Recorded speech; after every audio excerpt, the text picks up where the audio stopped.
విశాఖలో విలువైన భూములు కారు చౌకగా కట్టబెట్టడం ఏంటి అని వైఎస్ఆర్సీపీ ఎమ్మెల్సీ వరద కళ్యాణి ప్రభుత్వాన్ని సూటిగా ప్రశ్నించారు. ఎమ్మెల్సీ వరద కళ్యాణి మాట్లాడుతూ విశాఖలో భూ కేటాయింపులు తీవ్ర విమర్శలకు దారితీశాయి. రూపాయికి గుప్పెడు శనగలు, సింగిల్ టీ కూడా రాదు, కానీ 99 పైసలకే వేల కోట్ల విలువైన భూములు కట్టబెట్టేస్తున్నారు. మేము అడిగాం, అసలు వీటికి సరైన సమాధానం చెప్పకపోవడానికి కారణం ఏంటంటే ఈ భూ కేటాయింపుల వెనక పెద్ద స్కామ్ ఉంది.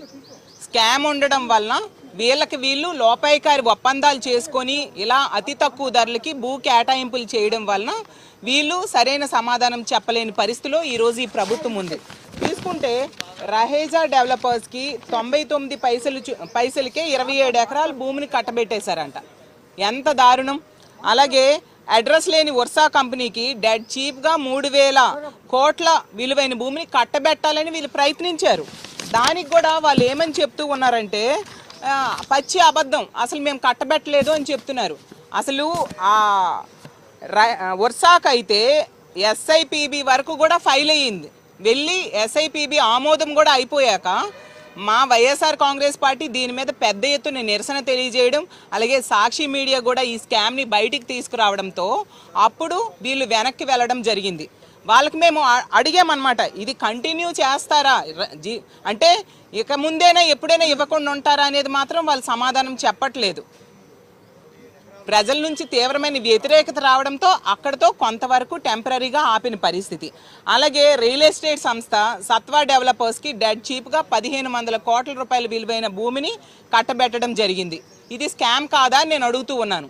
అలాగే కపిల్ చిట్ ఫండ్కి చెందిన బీవీఎం ఎనర్జీకి మరో 1500 కోట్ల రూపాయల విలువైన భూమిని డెడ్ చీప్గా కట్టబెట్టారు. ఇది స్కామ్ కాదా అని నేను అడుగుతూ ఉన్నాను.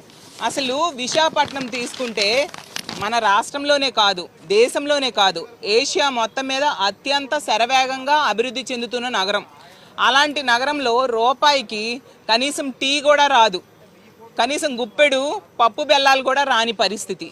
అలాంటిది ఈరోజు రూపాయికి వేల కోట్ల రూపాయల విలువైన భూముల్ని అప్పనంగా కట్టబెట్టేస్తూ ఉండే పరిస్థితి మనం చూస్తూ ఉన్నాము.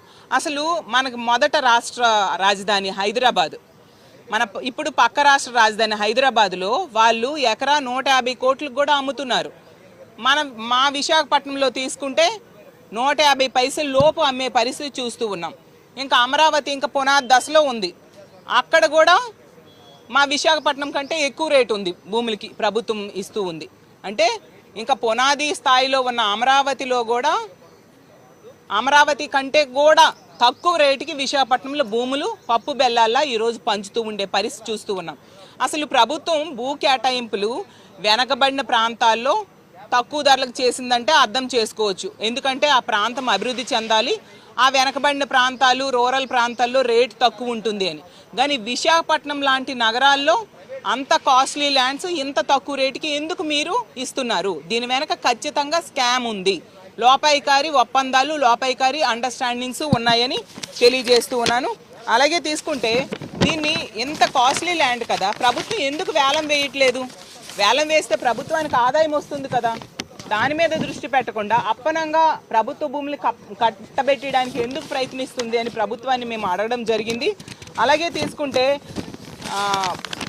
విశాఖపట్నంలో ఆ గీతం విద్యా సంస్థకి 54.79 ఎకరాల భూమిని వాళ్ళు కబ్జా చేసి దాన్ని రెగ్యులరైజ్ చేయడానికి ప్రయత్నిస్తే ప్రభుత్వం నుంచి పూర్తి సహకారం 5,000 కోట్ల రూపాయల విలువైన భూమిని తన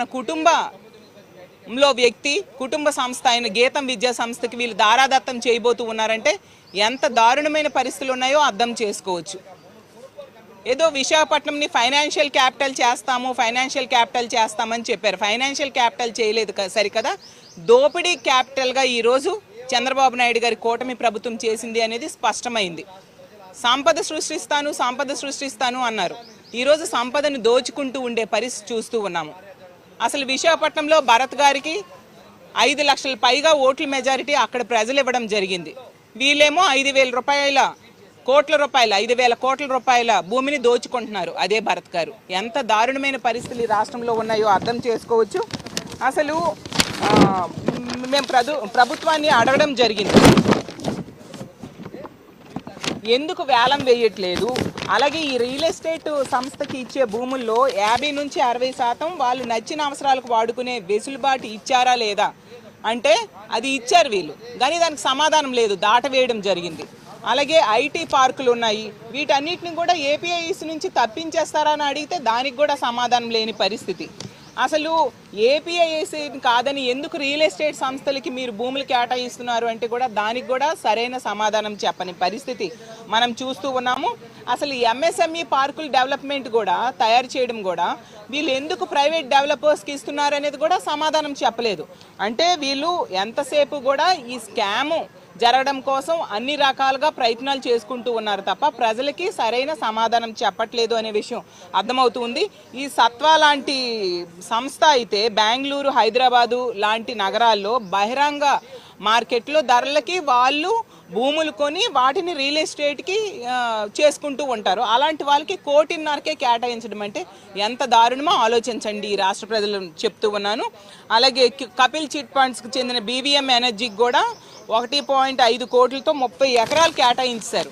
వీళ్ళకి ఎందుకు మార్కెట్ ధరకి ఇవ్వలేదు అని నేను అడుగుతూ ఉన్నాను. ఈ విధంగా తీసుకుంటే ఈ రాష్ట్రంలో ఈ భూ కేటాయింపులన్నింటి వెనక కూడా లోపాయికారి ఒప్పందాలు చేసుకొని వీళ్ళు ముడుపులు తీసుకొని ఒక పెద్ద స్కామ్కి అంకురార్పణ చేశారనే విషయం స్పష్టమైంది. ఎప్పటికైనా మీకు నమ్మి ఓట్లేసిన ప్రజలకి ఇంత మోసం చేయడం చాలా దారుణం. ఈ భూ దోపిడీని